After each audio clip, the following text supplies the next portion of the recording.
নমস্কার। পরমা একাদশীর ব্রতকথা। ভগবান শ্রীকৃষ্ণ কর্তৃক রাজা যুধিষ্ঠিরকে বলেছিলেন। শ্রী যুধিষ্ঠির বলেন, হে জনার্দন, অনুগ্রহ করে আমাকে অধিক মাসের কৃষ্ণপক্ষের একাদশী সম্বন্ধে বলুন। কৃষ্ণ উত্তর দিলেন, হে মহারাজ, এই একাদশীর নাম পরমা একাদশী। এই ব্রত পালনে সমস্ত পাপ বিনষ্ট হয় এবং ইহকাল ও পরকাল মোক্ষ লাভ হয়। পরমা একাদশীর ব্রতে ধূপ, দীপ, নৈবেদ্য, ফুল এবং আরো অনেক কিছু দিয়ে ভগবান নরোত্তমের আরাধনা করা উচিত। এই একাদশী সম্বন্ধে একটি চিত্তাকর্ষক কাহিনী আছে, যা কাম্পিল্য নগরের ঋষিগণের সঙ্গে ঘটেছিল। আপনাকে আমি তা বর্ণনা করছি।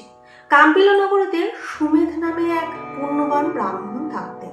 তার স্ত্রী বড়ই পতিব্রতা এবং ভক্তিমতী, কিন্তু পূর্বজন্মের কর্মফলে তারা নিঃস্ব ছিলেন। ভিক্ষা করলেও তারা কিছু পেতেন না।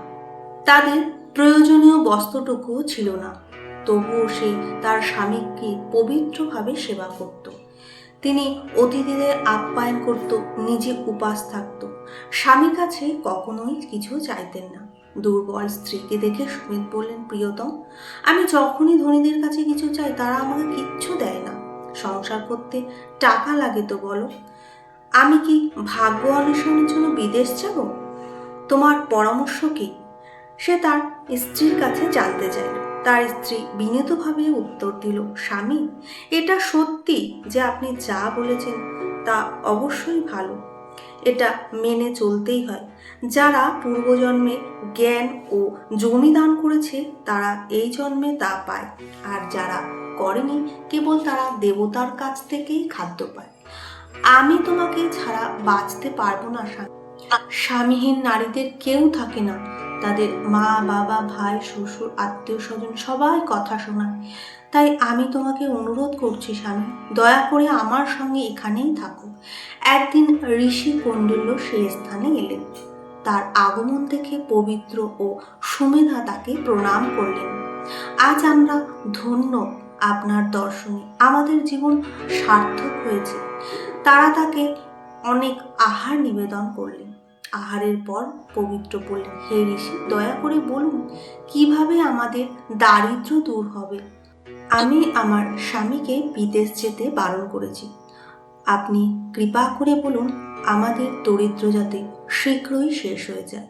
দয়া করে এমন একটি ব্রতের কথা বলুন আমাদের দারিদ্র দূর করতে পারে।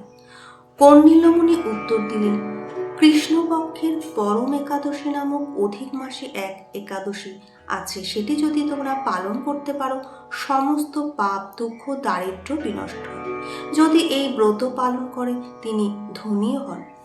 এই উপবাস চলাকালীন নাচ গানের সাথে রাত্রি যাপন করতে হবে। কথিত আছে, মহাদেবের কাছ থেকে পাওয়া এই উপবাস পালনের মাধ্যমে কুবেরও ধন সম্পদ লাভ করেছিল, ধনরাজের অধিপতি হয়েছিল। এই উপবাসের প্রভাবে সত্যবাদী হরিশ্চন্দ্র স্ত্রীপুত্র রাজ্য লাভ করেছিল। ঋষি বলতে লাগলেন, ব্রাহ্মণ পঞ্চরাত্রিক ব্রত আরও উৎকৃষ্ট। পরম একাদশীর দিনে সকালের পুজোর পর পঞ্চরাত্রিক ব্রত শুরু করতে হয়। যারা জলপান ছাড়া 5 দিন উপবাস করেন তাদের পিতামহ ও পত্নীদের সঙ্গে স্বর্গে যান। আর যারা এই 5 দিন সন্ধ্যায় অন্যদের অন্নদান করেন তারা স্বর্গ লাভ করেন। আর যারা এই 5 দিন ধরে ব্রাহ্মণদের অন্নদান করেন তারা সমগ্র বিশ্বকে অন্নদান করার ফল পান। এই উপবাসের সময় অশ্বদান করলে ত্রিভুবন লাভ হয়। কোনো যোগ্য ব্রাহ্মণকে তিল দান করলে তিল দানের সমান সংখ্যক বিষ্ণুধামে বাসস্থান করে।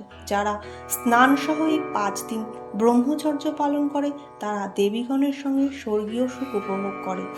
হে পবিত্র, তুমি ও তোমার স্বামী একসঙ্গে এই ব্রত পালন করো। এর দ্বারা তোমরা এই পৃথিবীতে সাফল্য লাভ করতে পারবে, অবশেষে স্বর্গে যাবে। কৌন্ডিল্য মুনির উপদেশ মেনে তারা 5 দিন ধরে পরম একাদশী ব্রত পালন করলেন। ব্রত শেষে তারা দেখলেন যে একজন রাজকুমার এসে তাদের সামনে দাঁড়িয়েছে।